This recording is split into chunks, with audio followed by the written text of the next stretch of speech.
While we begin the meeting, let's read out and engrave the Toastmasters mission in our heart. We provide a supportive and positive learning experience in which our members are developed to empowered to develop communication and leadership skills, resulting in greater communication and personal growth. Friends, Toastmasters International is a US headquartered non-profit educational organization that operates clubs worldwide for the purpose of promoting communication, public speaking, and leadership. SoBo Toastmasters is one of fruit of a mammoth organization and is one of the best organizations in the Indian subcontinent. So, once again, I welcome you to this contest special meeting. Before starting the meeting, I will request you to abide few ground rules. Please keep your cell phones and other electronic devices on silent.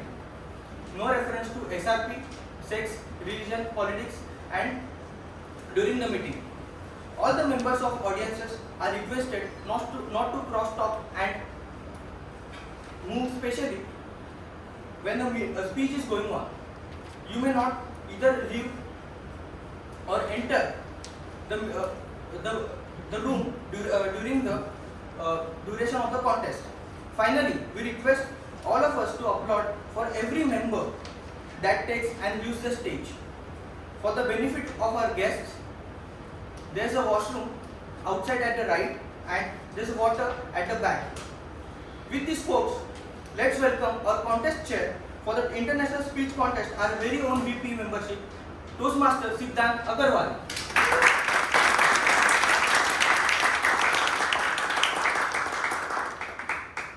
Thank you, Toastmaster Marshall. And good morning, fellow Toastmasters and all the guests, to the International Speech Contest. Delivering an international speech contest. In international speech is to motivate, to inspire an audience, and is an exciting and challenging task. And today, we have 7 brilliant contestants who will deliver their hard work, like the speeches here in front of you today, which they worked very hard on.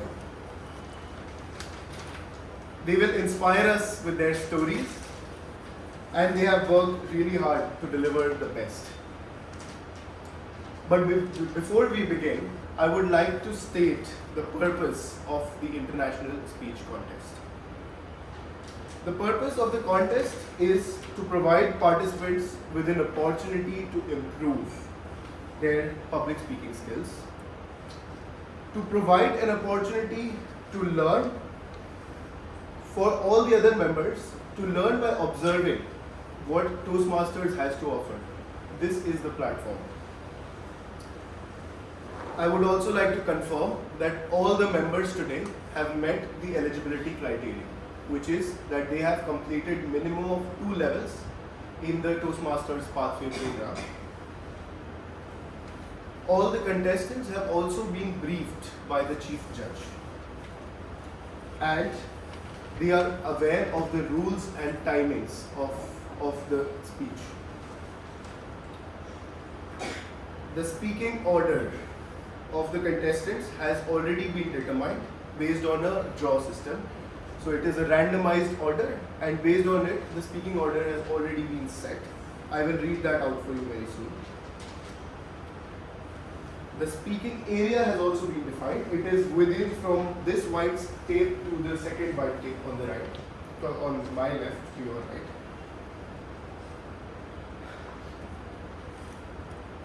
After the contestant comes up on stage, the timing will begin with the first verbal or non-verbal communication that is done by the speaker. The timing for every speech will be 5 to 7 minutes. Each and every contestant will get a 30 seconds grace period, which means that they will have to speak for a minimum of 4 minutes 30 seconds or a max of 7 minutes and 30 seconds to qualify for the speech.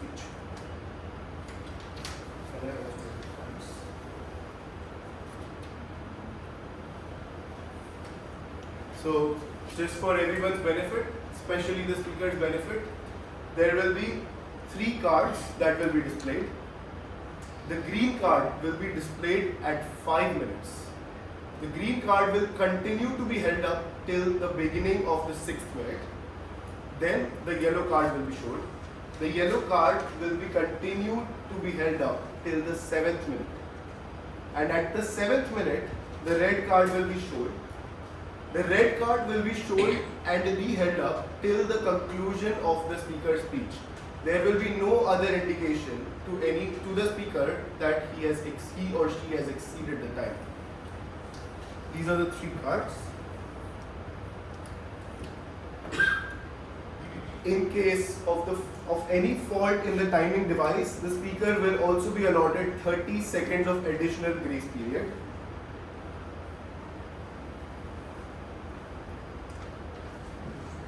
And there will also be 1 minute of silence after every speaker finishes their speech for the judges to mark their ballots. These are pretty much all the rules. I would also like to share that all the contestants can continue to remain in the room during the entirety of the speech, during the entirety of the contest.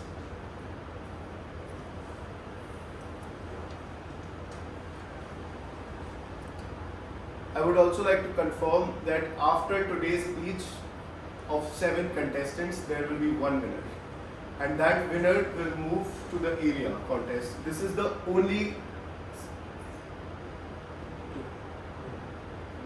Two? Okay. I thought you already know. Okay. So there will be 1 winner and they will move to the area contest.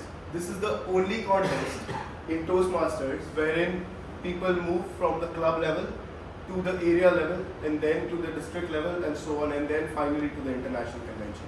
So this is like a really good deal.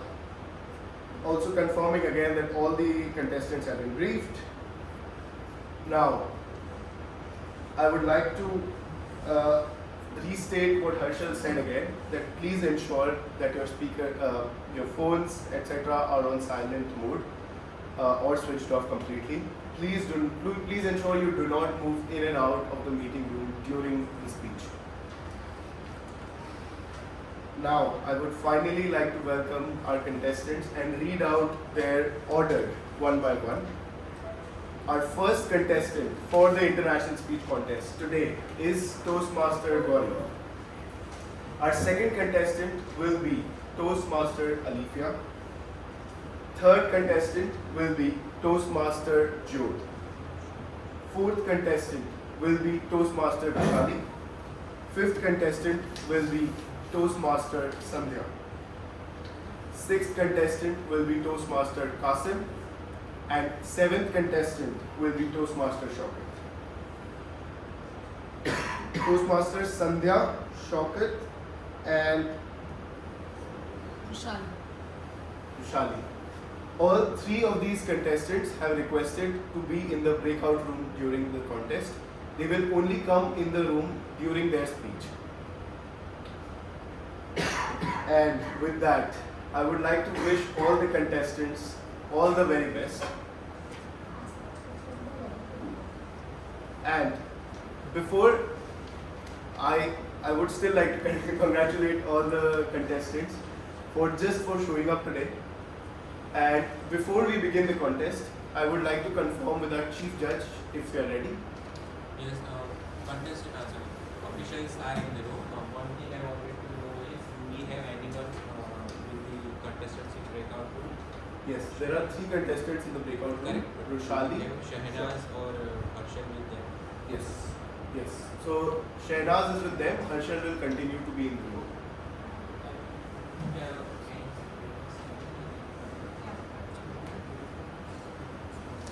I mean, needed, if they need anything, they should not be waiting to come out. Someone should be there to handle it.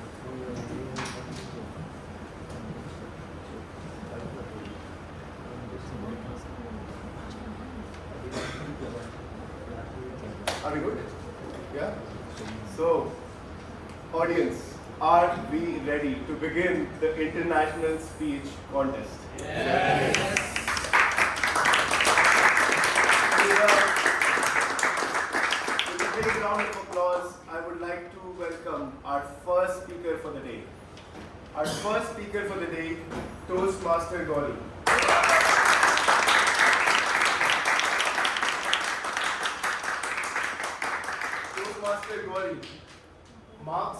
just numbers. Marks are just numbers, Toastmaster Gauri. Marks are just numbers. That is how I convinced myself when I failed to stick to the 7-day, 7-chapter plan, study plan during my boards. After I failed the 6-month study plan for the boards, it's not like I didn't study. I did study first few weeks very seriously. Then, extra episode of Crime Patrol made me happy. Like watching it made me happy. So I skipped few days of studying. I bounced back between being serious, learning few chapters, and then, just completely losing the rhythm all over again. And suddenly, bam, 10 days for the board exams. So that is how I convinced myself. Marks don't matter, maybe. Fellow Toastmasters and guests, how many of you have felt this? That marks don't matter, but in the back of your mind you know that it does matter. How many of them? Thank God. I thought you all are the super smart kids, which I envied, but no. As a child, I was an average student academically. Even though everything in my life was sailing smoothly, I can't help but envy the students who were super smart, who could effortlessly score full marks, give all answers in the class. Being a slow learner, I always needed that extra time to grasp the concepts. So I gave up on my hobbies to get that extra time. And slowly, as my teenage years approached, I got that academic excellence. I was finally able to score better marks. I got the ranking in the school. I got the validation from the teachers that okay, she is the smart kid. And also, it wasn't only for the validation. I felt that satisfaction. Have you ever felt that satisfaction when you put the efforts and then you finally get that result? The academic excellence did make me happy. Actually, it wasn't just for my parents or for the teachers. But every academically inclined student has that one year where everything goes downhill. Quoting my favorite song, being so ahead of the curve turns into the sphere. And you are stuck in that sphere. I completely lost the interest in studying during my 9th standard. My marks started slipping gradually. But even after that, I had the best years. That was the years when I actually explored myself, made new friends, and also pushed myself into co-curriculars. But as my boards approached and I know I have distanced myself from the study, I got to learn, the realization hit me that the extracurriculars are not going to help me to pass the boards. And somehow, marks do matter. Good marks will ensure the good shot in the better university, better opportunities.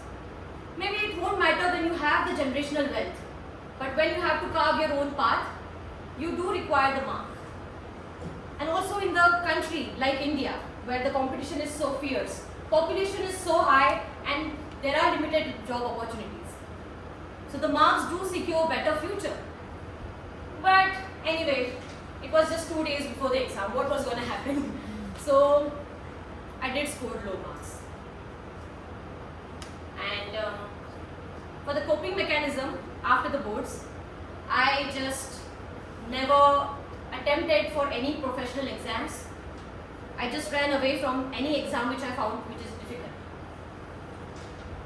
I did explore again myself. I pushed myself in other aspects of my university life.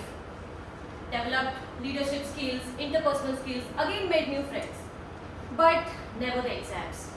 I always thought if I go back to studying, the demons will again haunt my mind and I would just be hit by the crippling anxiety which I faced during the boards. That's how I survived my graduation days. But then the COVID hit and I was in the last year of my graduation. And after a lot of self-introspection and research, I decided to finally give one entrance exam, which will be really beneficial for my future. And I thought, should I just run away from this again? Like, how much time I'm going to run away from this exam? If I'm able to push other limits, why not also push this comfort zone on this particular aspect? Will I run away from this even if it's coming between my career, about which I'm so passionate? So I cleared my mind, dusted the books, which was catching dust actually, started reading the books again. At this point, you all must be thinking it's some success tale where I secured good marks, got in the good school, got the admit in the good school, and everything sailed smooth. But unfortunately, that's not the case. So I gave 2 attempts and I miserably failed. Panicked during the exam, and I just cursed myself why I didn't do it again. But you know what? There is a success to this team. The anxiety of the exam, the fear of uncertainty is gone. It's just vanished. I am confident enough to give another attempt without the fear. Even though I know that my demons will come back again to haunt my mind. I know that I have to push this limit again. And the 13-year-old me is more proud of me right now than when I scored the rank in the 8th standard. Also, I know that this journey is what is going to define me and not the result. After all, marks are just numbers. Thank you.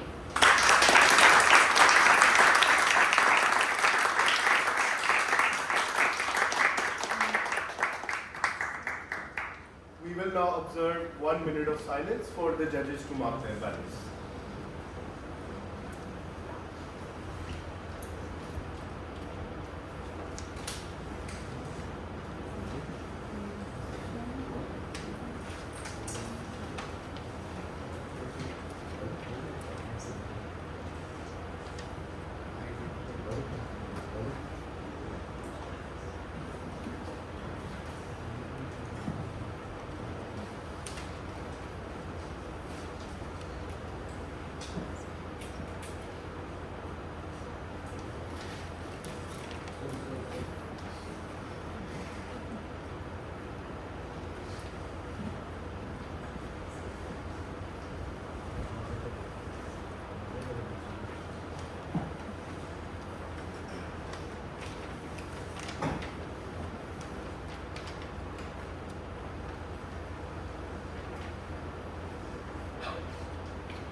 With that, I would like to invite our second contestant for today.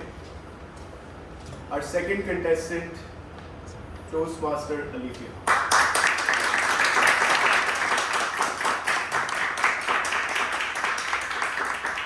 Toastmaster Alifia. 1, 2, 3, 5, 6, 7. 1, 2, 3, 5, 6, 7. Toastmaster Alifia.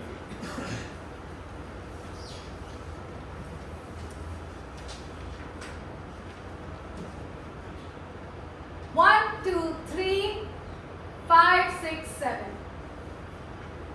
Sounds like a mathematician's horror story, right? I would have thought too.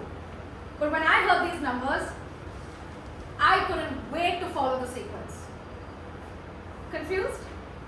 Allow me to explain. Contest chair, fellow Toastmasters and guests.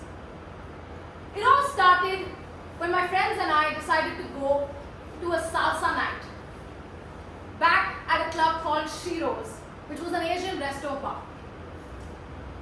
Now, my naive young 20-year-old me got excited. Yes! Salsa dip and chips! Soon enough I realized this was more about a dance form where people spin voluntarily just to get dizzy. But I was skeptical because the only dance steps I had taken till then was to dodge my mother's curfew post 11 p.m. But we were young and wild and free and were craving a So there we went at this bar, ready to walk into a night of partying. But as we walked in, it was a different world. But not in the way you imagine. Now imagine going to a bar and not seeing a single person drinking alcohol. I mean, the only spirits that were high were that of music. What was this? Have you ever seen a pool of people in a bar dancing sober? What was this adventure? While I was processing this, a man came up to me and asked, "Would you like to dance?" I thought, can I bring my salsa dips and chips? But then I uttered, yes. Hesitatingly, I told him, but I don't know how to dance. He replied, don't worry, just follow. 1, 2, 3, 5, 6, 7. 1, 2, 3, 5, 6, 7. 1, 2, 3, 5, 6, 7. There I was trying to crack this numerical code of dancing like it was the Da Vinci Code.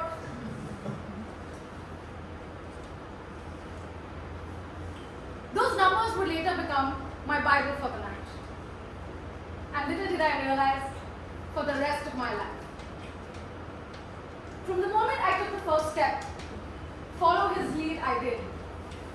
And boy did I experience the spirits.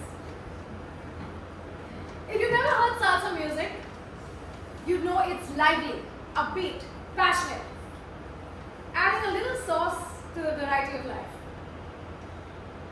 Well, now that I'd experienced the dip and the dance form, I had got its full flavor.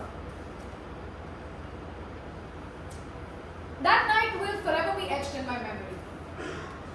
Not because I had a good time, which obviously I did, but for the first time in a long time, I felt like I belonged.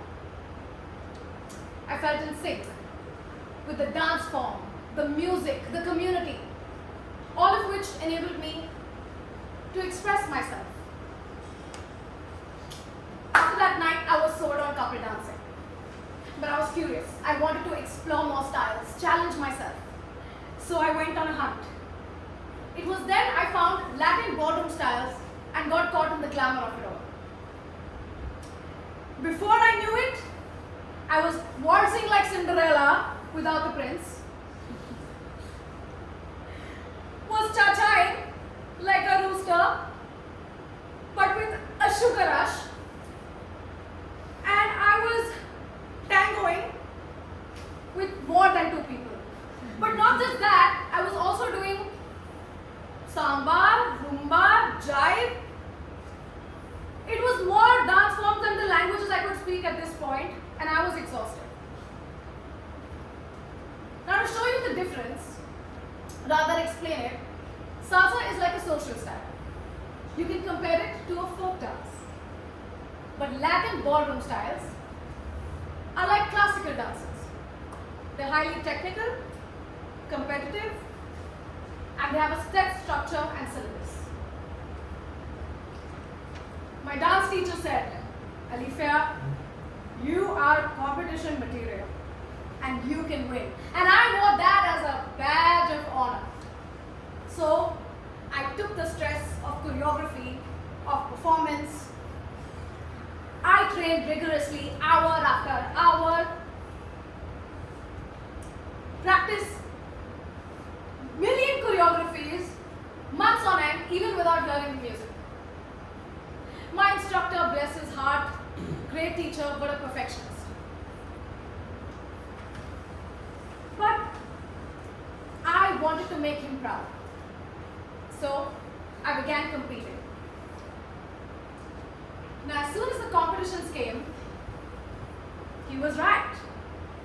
I did win. She's the one to watch out for, they'd say, and that's true. 4 out of 6 medals in every category. And as I stood on that podium, receiving my medal of honor, I felt Nothing. I felt nothing.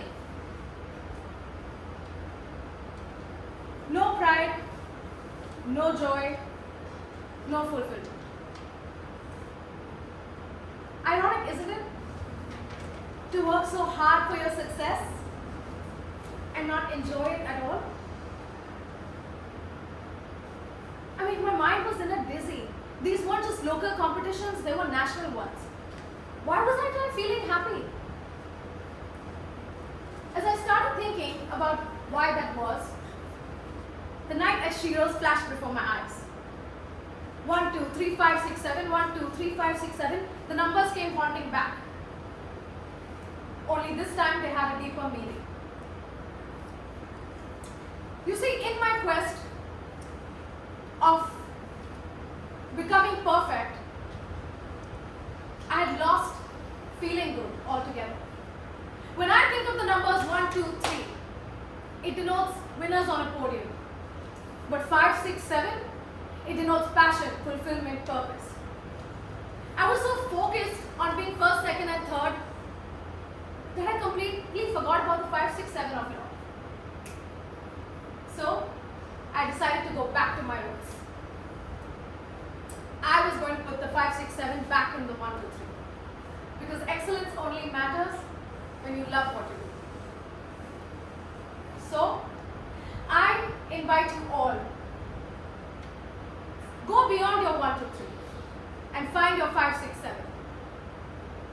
Because when we meet, I want to dance with you together on the combined beat of 1, 2, 3, 5, 6, 7. Contestant.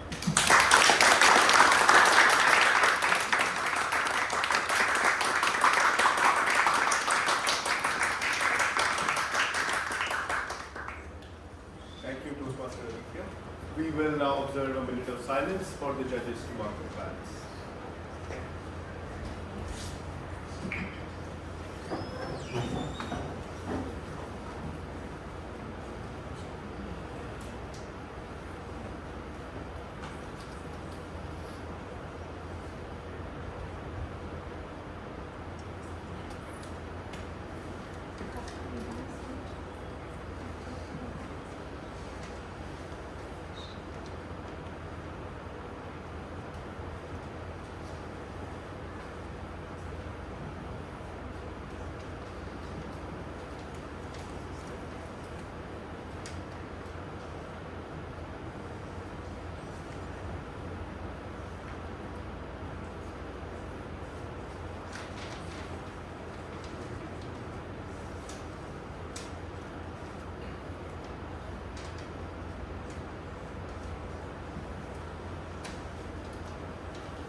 With that, I would like to welcome our third contestant for today.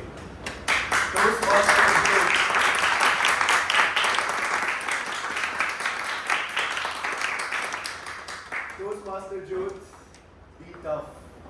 Be tough, Toastmaster Jyoth.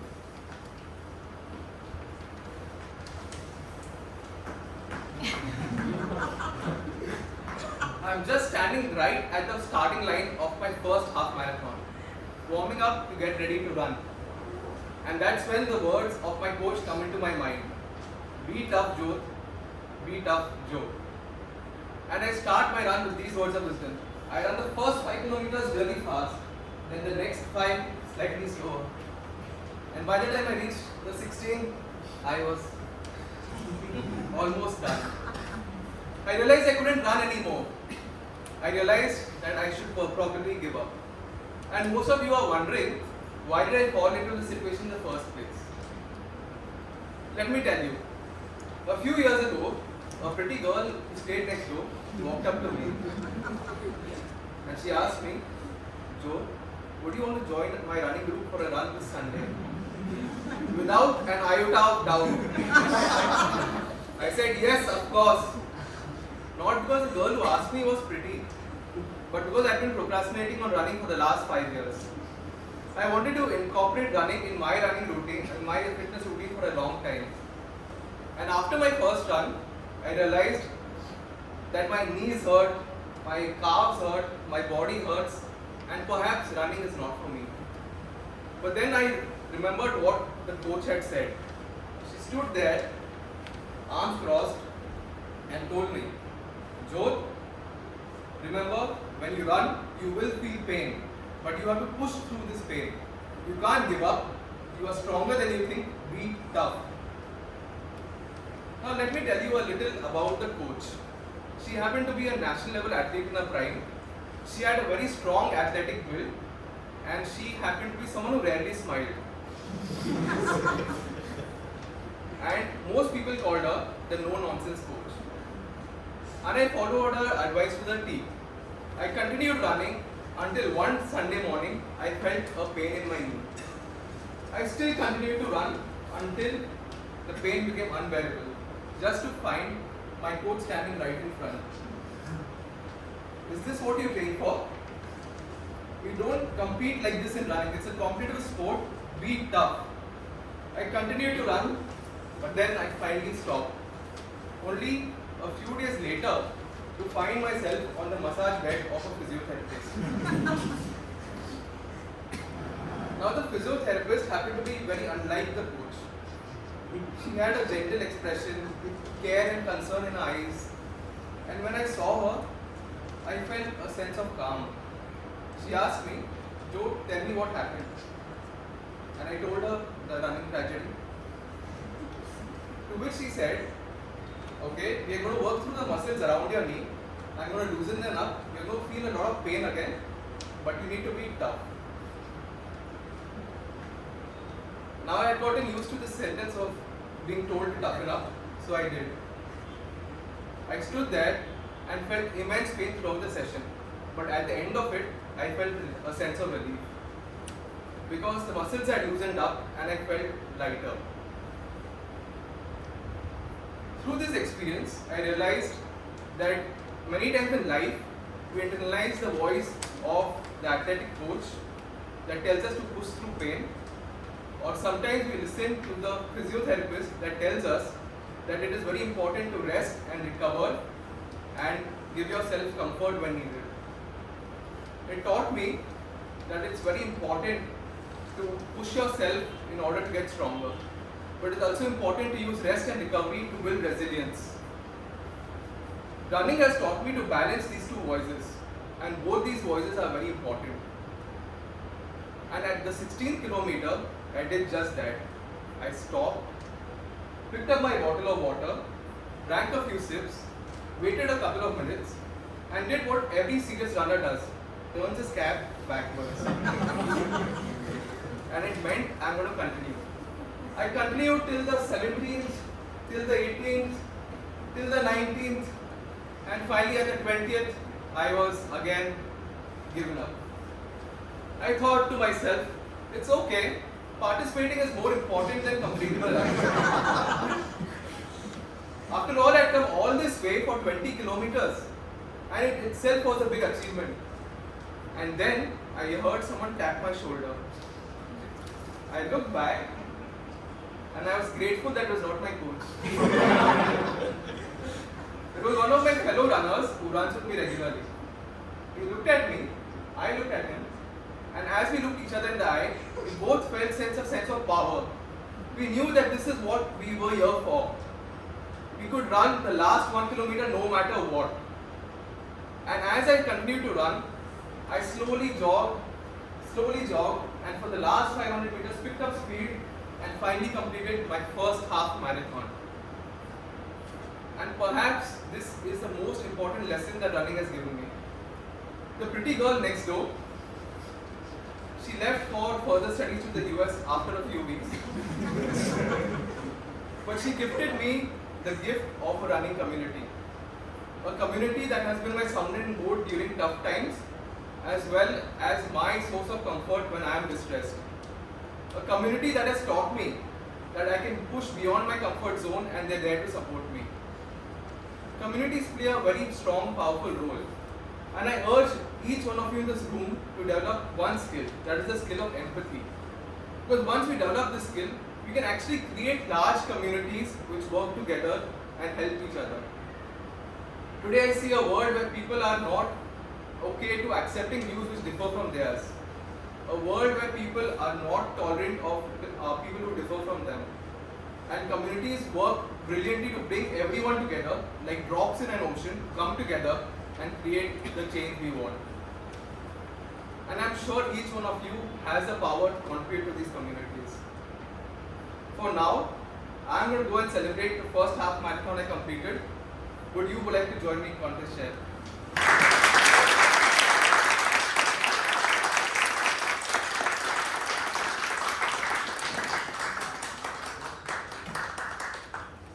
Thank you, Toastmaster Jude. With that, we will observe a minute of silence for our next, for the judges to mark their balance.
Alright, time to welcome our fourth contestant for today. Our fourth contestant, Toastmaster Roshali.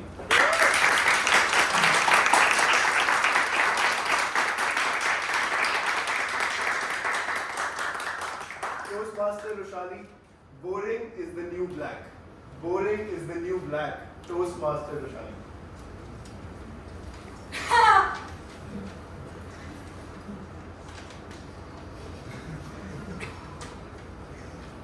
What? I am an addict? Some of you all must be addicts, no? Liars! You all are.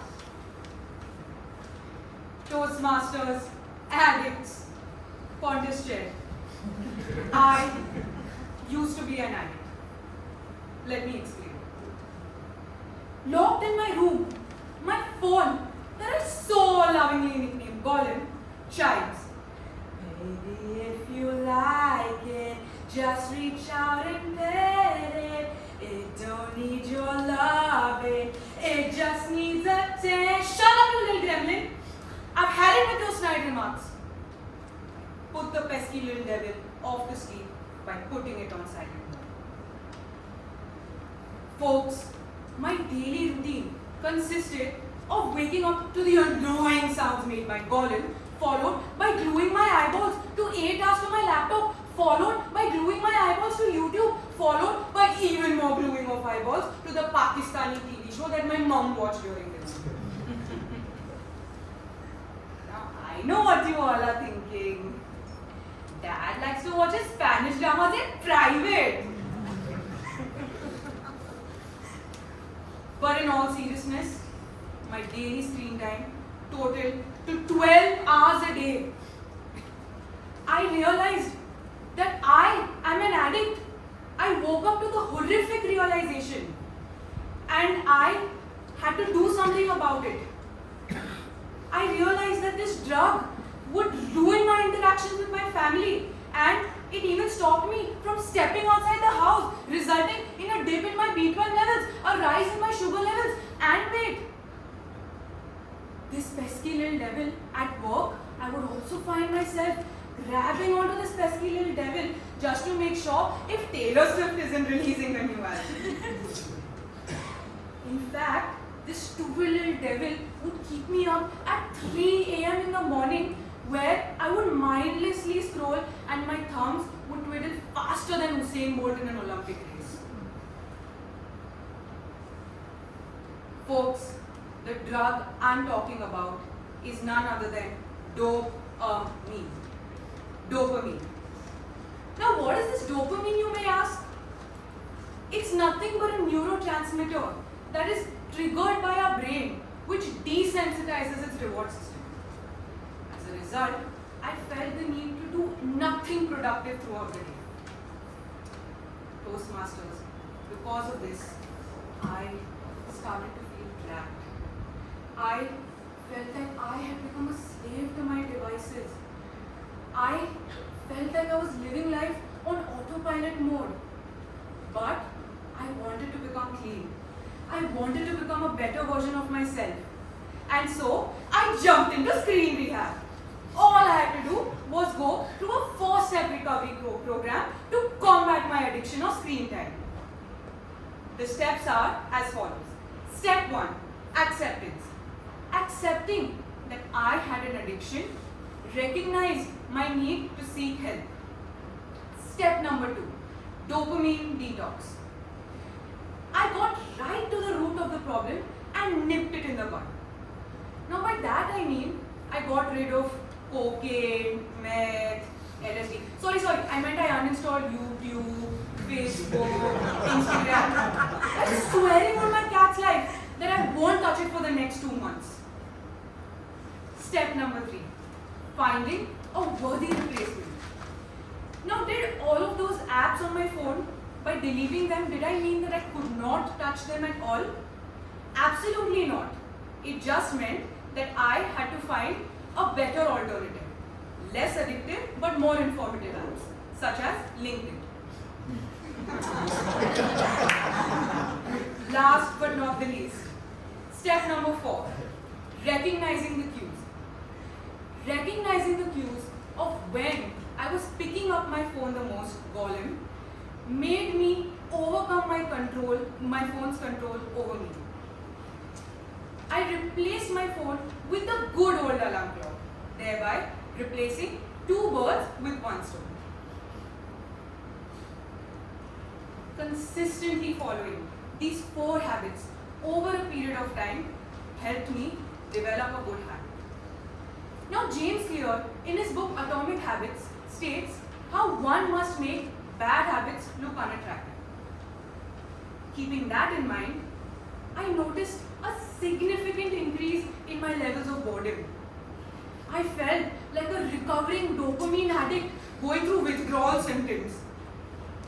Nevertheless, I kept telling myself, boredom saves lives. Boredom saves lives. That became my new slogan.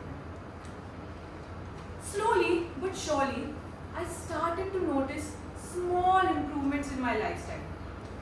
My interactions with my friends and family improved, as well as I started focusing better at work. Now, Toastmasters, I truly felt clean after the longest time. But did that mean that I reached my goals completely?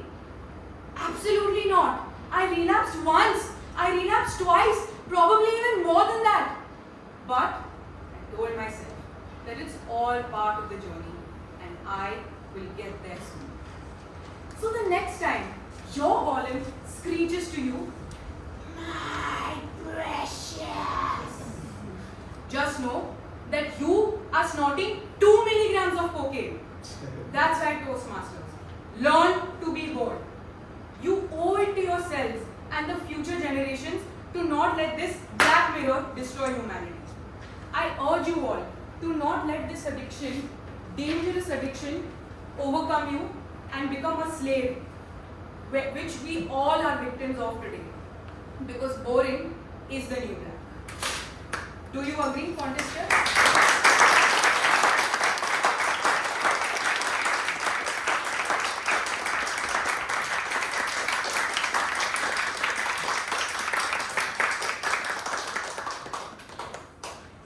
Thank you, Toastmaster Charlie. Now let's delay the next dopamine shot by 1 more minute for the judges to mark their balance.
With that, I would like to invite our fifth contestant for today.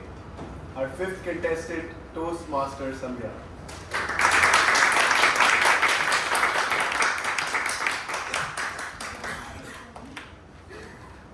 Toastmaster Sandhya, the unruly Toastmaster Sandhya.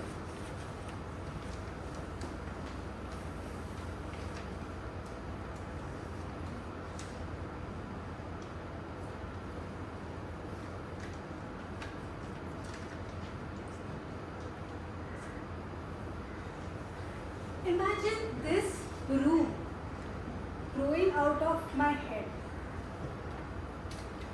Difficult to imagine? Let me help you with a picture of mine from my early adulthood, I would say. As you see, it does resemble a room. Good morning, contest chair and fellow Toastmasters. Today, I'm here to tell you a tale of a rebellion that lasted more than 2 decades. No, it's not a rebellion that is going to change the trajectory of a country or liberate a race. It is a rebellion that quite literally sprouted out of my head.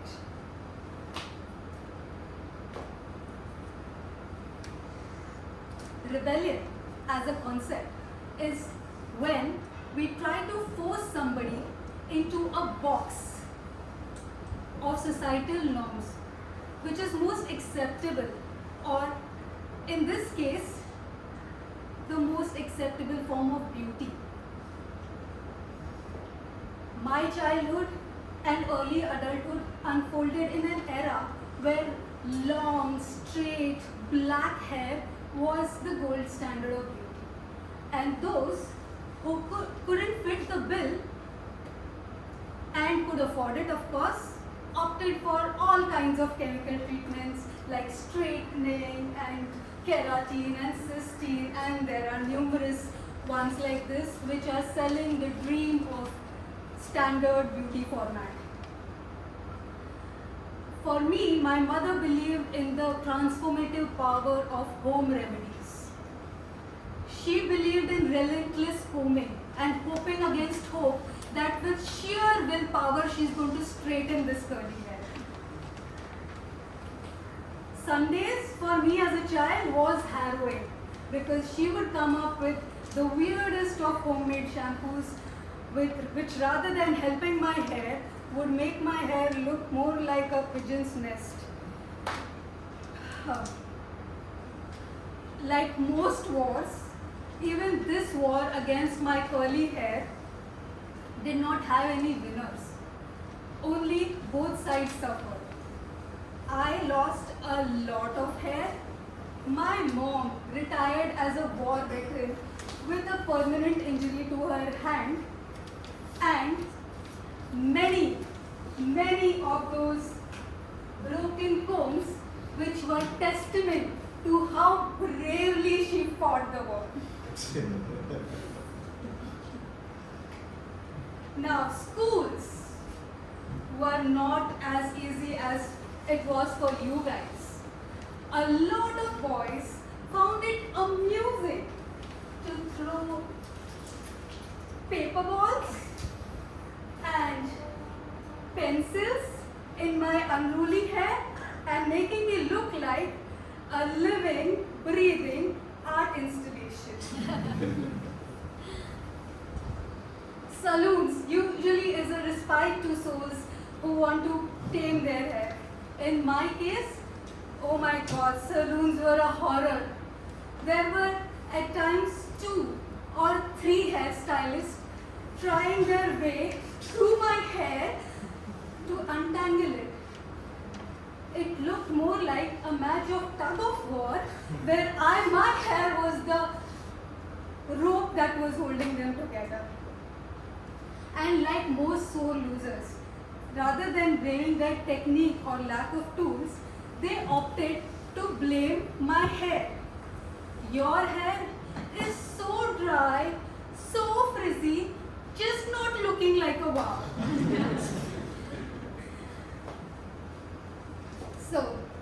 like most beauty industry, the model for their business is how ugly it can make you feel. And boy did I feel ugly. I was at the brink of shaving off my head when the era of liberalization came. And there was suddenly a change in the landscape of hairstyling in India. We had international salons zooming in like Avengers, bringing many curling, hairstyling products and techniques which were a respite to all those with curly hair. And suddenly, curly hair had become a style statement, and people were opting more for perming than straightening. I learned it the hard way that comb is not my best friend. Brushing my hair was like carpet bombing my head, and the only look that I could achieve was shock laga laga from the Center Shock commercial. So, armed with all the knowledge that these hairstylists could give me, and of course YouTube, I learned to love, give the tender kindness to my hair that it truly deserved. I learned to accept how I can best use what was given to me naturally, and it has been a journey that has enlightened me that true rebellion is not about defiance. It is about accepting what your true self is and wearing it with pride. Today, I am wearing my unruly hair with pride. What are you wearing which is not acceptable to the society but is your unique self? Over to you, contestant.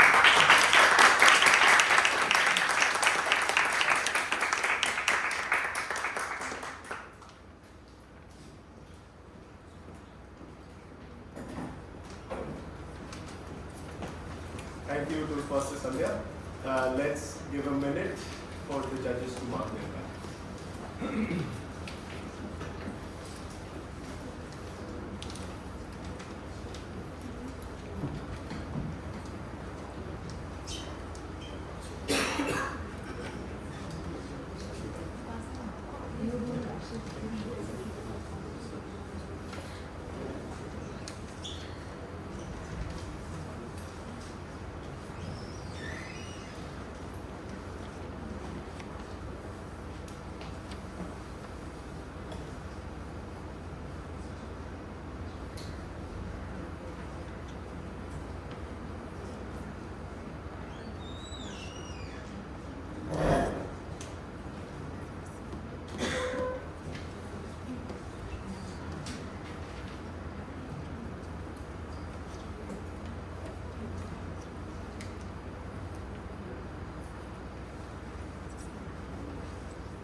Toastmasters, we would like to welcome our sixth contestant for the day.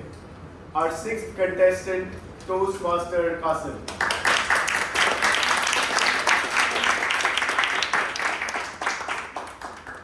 Toastmaster Kasim, irresponsible proclaims. Irresponsible proclaims Toastmaster Kasim. What does chair, fellow Toastmasters, guests, seems to be a learned audience. Whenever I come across a learned audience, I ask this question. Tell me the importance of the date 27th of October.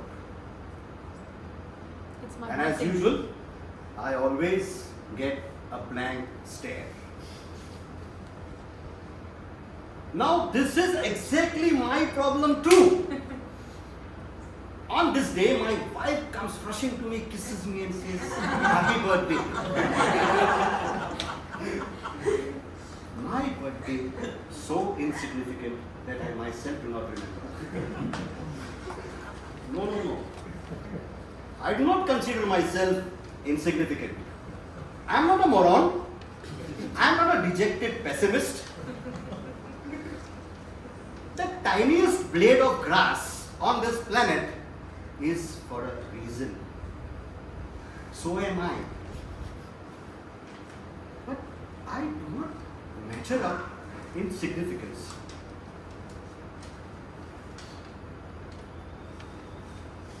Let me tell you why. It is because I am what they have made me. I was still in the cradle, and an elderly man in the family comes up to me, looks at me, and he proclaims, "A doctor is born." Later, they tell me that this gentleman has problem popping the basic elementary medicines such as paracetamol, because in his perception, all allopathies are cracks, crooks, and cheats. This was the beginning of my making by them. I grew up playing mechanic games, tightening, unscrewing nut bolts, opening up gadgets, folding them back was an exhilarating exercise for me. And it was not the need, but it was the itch. They saw me playing this game and proclaimed I would become a mechanical engineer.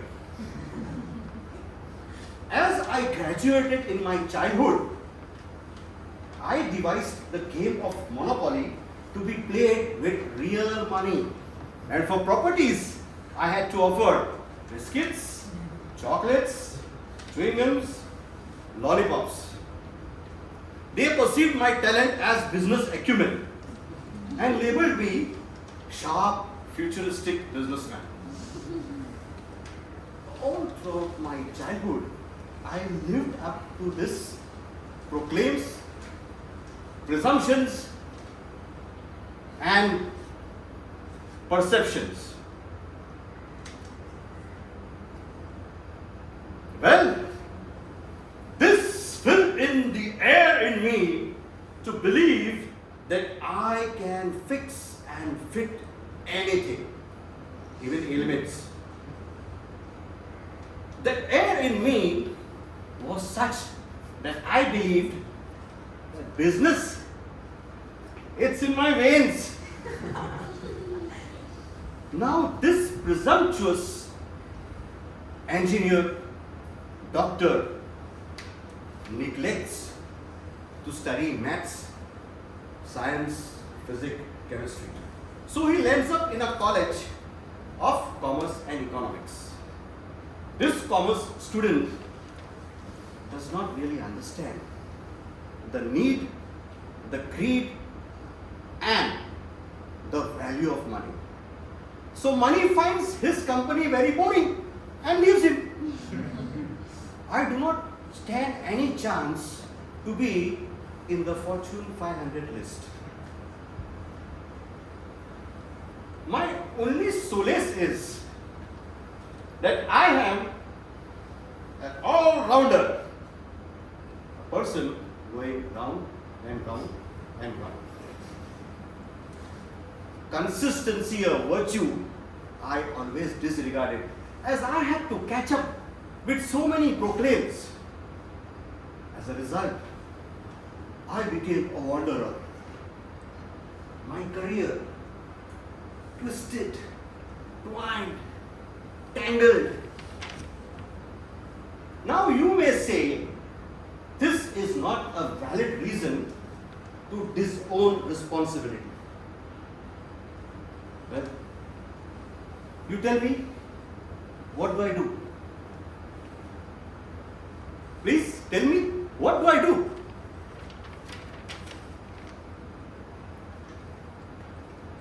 I forgot.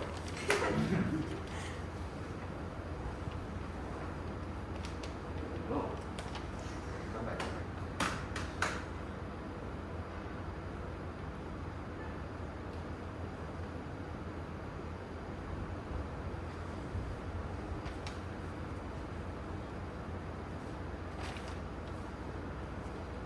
Yes, I take the ownership.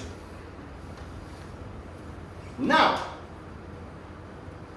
for every body psychological disorder in the family, I have a very strong medical opinion to express. It's a different matter if there are no takers. I do not allow anybody enter my house, say electrician, plumber, painter, anybody, because I can fix everything myself. It's a different matter. At times I end up paying very dearly and prove myself to be penny wise and pound foolish. I consider myself a very rich businessman because till date I am not required to open my piggy bank box. I have no regrets. I am what they have made me. I may not be having great significance, but little significance I do have.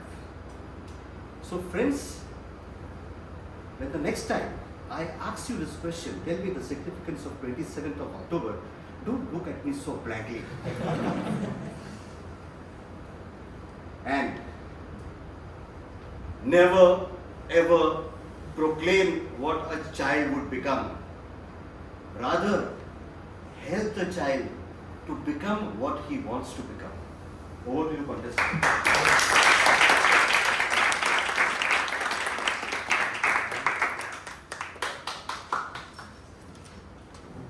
We'll now observe a minute of silence for the judges to mark their ballots.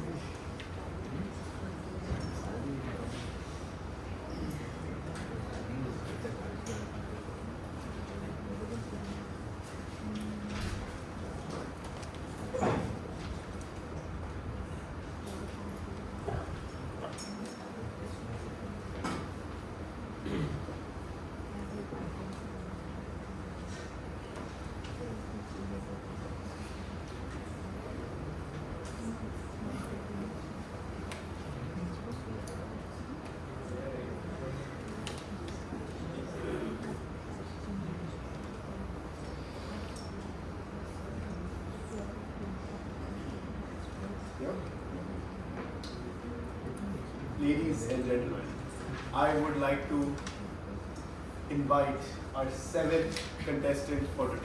Our seventh contestant, Toastmaster Shaukat. Toastmaster Shaukat, behave yourself. Behave yourself, Toastmaster Shaukat.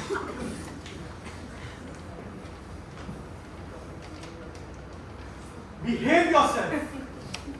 You don't know what a tomato is? Everybody knows what a tomato is. Contest chair and friends, I was in a McDonald's a few days back and I saw this scene next to me. Such an outrageous statement. The father was telling his son, Rahul, you don't know what a tomato is? Even your 3-year-old daughter, sister, she knows what a tomato is. McDonald's scolding the child. And the mother on the side, Rahul, it is red, round, like this color. You eat it with a hamburger. The child opened his face. Mama, I remember that. And I was sitting on the side and seeing this. And I was thinking about the child's future. A father who publicly humiliates his son, mother who sits quietly and does nothing. And the child going to school, growing up thinking, he's stupid, incompetent, and useless. You can see the problems coming, isn't it?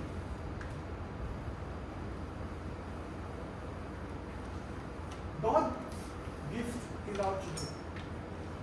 And yet, many parents take out their frustrations by mentally, emotionally, and physically actually abusing the child. And what message does that send to a child? That might is right. That it's okay to push aside all those who are weak and small. Feelings out the window. As parents, we have expectations of our children. And it's good because we all want, right? We do that. And so when my daughter came and told me that, Dad, I can third in class, I said, okay, that's okay. But you know Kavita, that friend of yours, she came second, she came better. Now I thought that I was making her feel I should work more, I should do better. But actually, it's possible that she is feeling, oh, I'm always underperforming. I'm useless. And she might lose her confidence.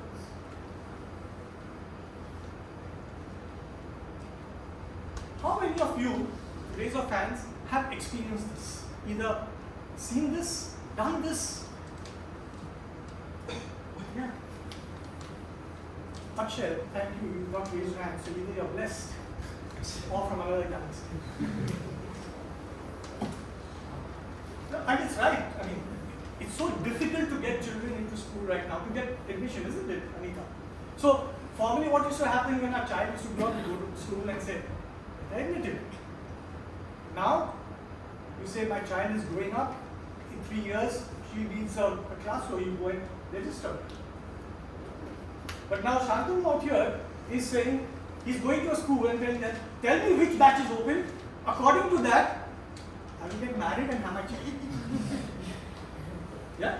And when you get an answer, you put the sign up, I'm single and let me mingle. But then, children are actually quite sensitive. And some of them are very witty.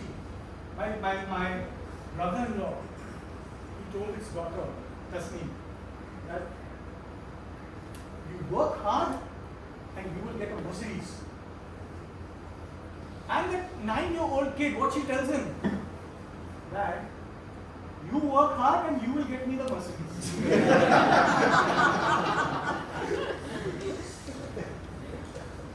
But they are also very sensitive. And to understand their sensitivity, we need to go into that level as kids. Again, my friend was sharing this experience with him, with what happened to him. Every Christmas, they used to share gifts within the family. Now, they were going through a very tough financial phase at that time. So he asked everybody, let's take it easy. Yet he saw his little daughter go and buy a wrapping paper, expensive wrapping paper, gold wrapping paper, nice. He didn't say anything. On Christmas Eve, he saw his daughter, she wrapped up in a box and presented it. He opened the box and he saw inside, it was empty. He got so upset and he started screaming at her, what is this you're doing? You don't know I'm telling you to keep quiet, don't do all these things and you're spending money. I know he told us to economics. That's why all I did was throw my kisses into a box, wrapped it, and give it.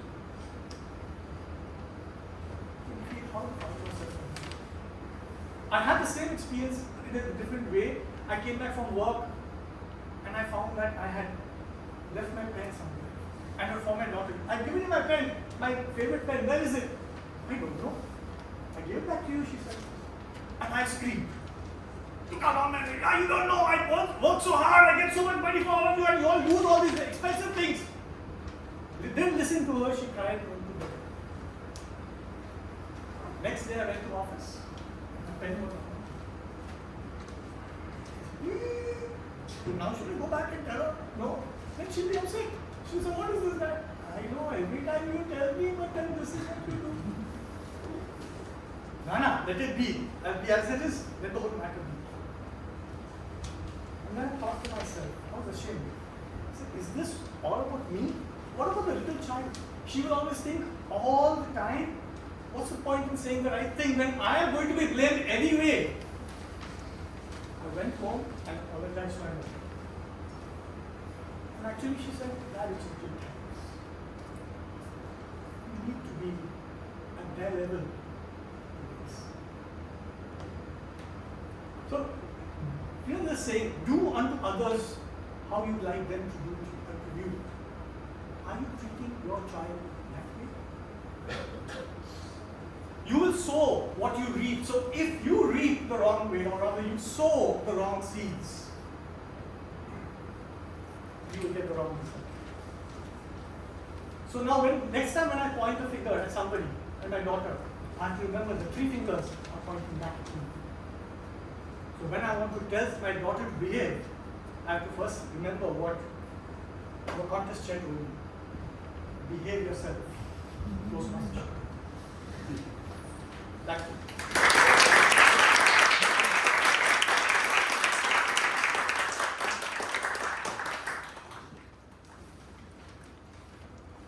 Thank you, Toastmaster Shaukat. We will now have a minute of silence for the judges to mark their ballots.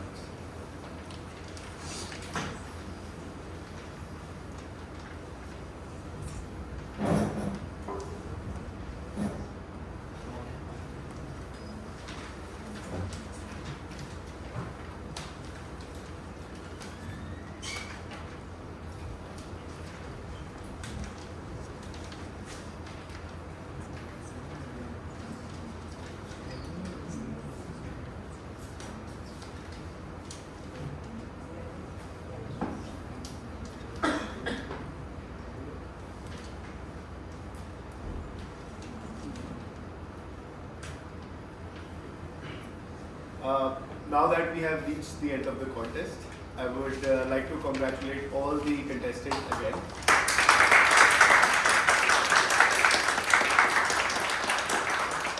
And I would like to give 3 additional minutes for the judges to mark, total all their scores, mark the first, second, and third place winners. So 3 more minutes.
Yeah, thanks so much.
All good?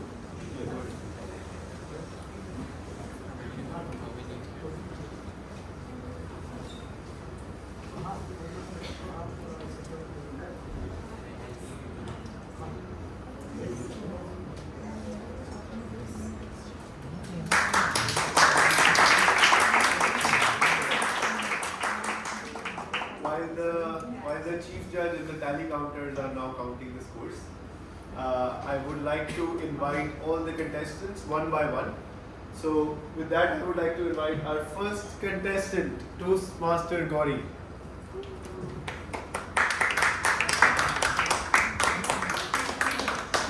It's not coming up. I think we need to something.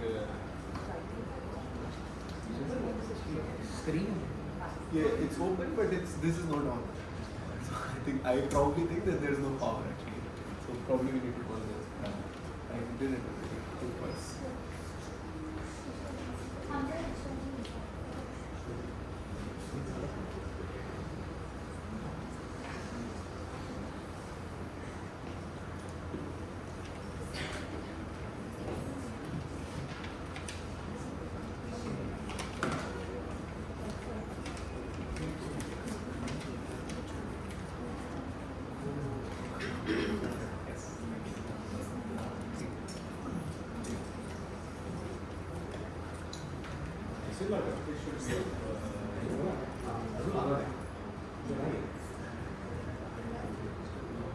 It's on boards open.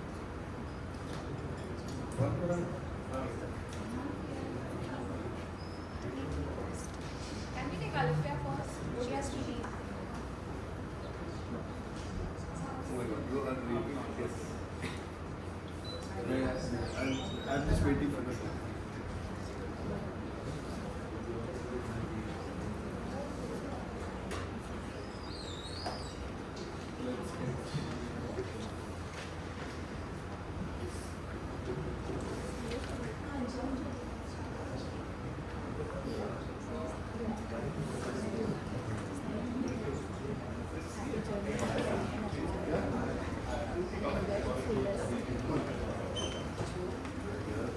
Change your plans. I would like to call Alifia contestant number 2.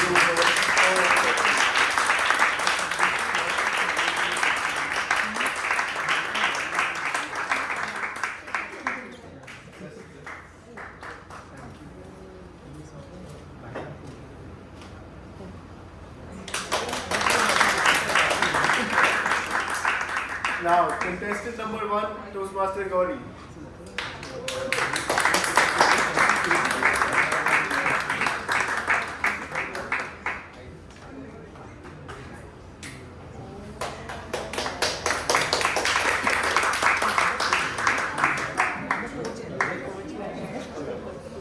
Contestant number 3, Toastmaster Joe.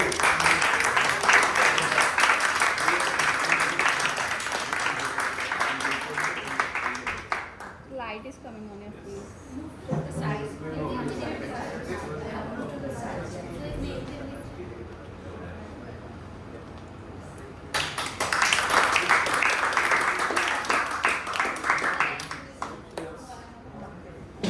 The next contestant, Toastmaster Castle.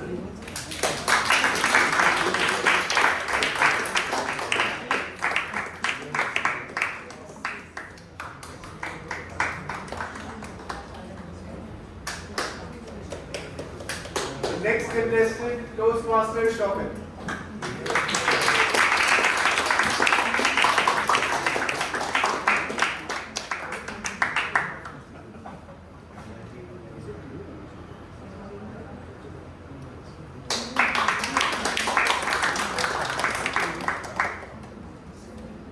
And the final contestant, second, Toastmaster Vishali.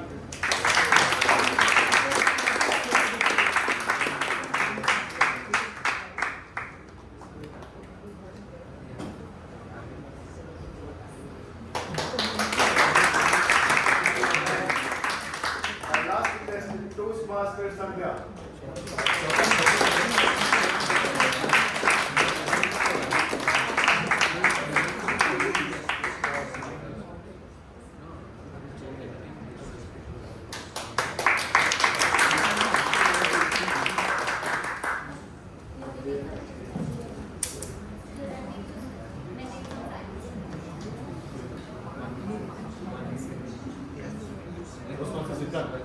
sir. Can we have a quick bite? Not to the meeting, not to the contest is adjourned, the contest will only be adjourned when the CJ comes in. We'll wait till then, please, in silence, we can have some conversation.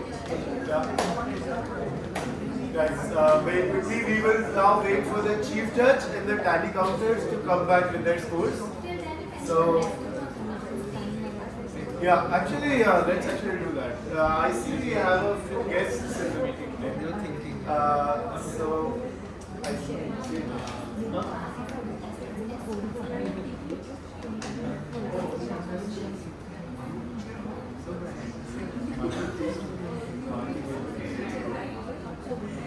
We'll just wait.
Hey.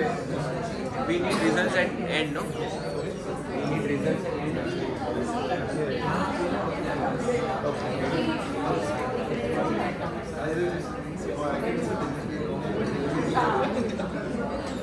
Alright, guys, so the chief judge has counted the scores.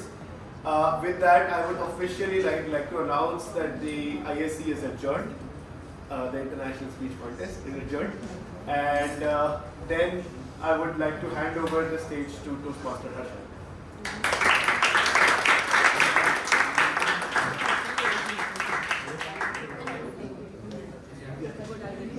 We will have a 10-minute break and we will be back at 11:40, 9:50, 39. Snacks and teas have been served here. Please help yourself.